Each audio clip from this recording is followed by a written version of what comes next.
ప్రభువా నేను పాపిని నాయనా, నేను నీ ముందు నిలబడటానికి యోగ్యుడను కాదయ్యా, నన్ను విడిచి వెళ్ళిపో ప్రభువా, నేను పాపిని ప్రభువా.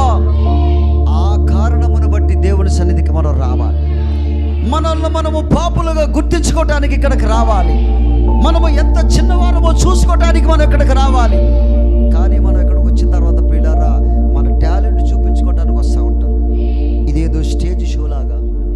ఇక్కడ పాటలు పాడేవాళ్ళు పిల్లలు మన గురించి చెప్పట్లేదు, కానీ డినామినేషన్ గురించి చెప్తున్నాం.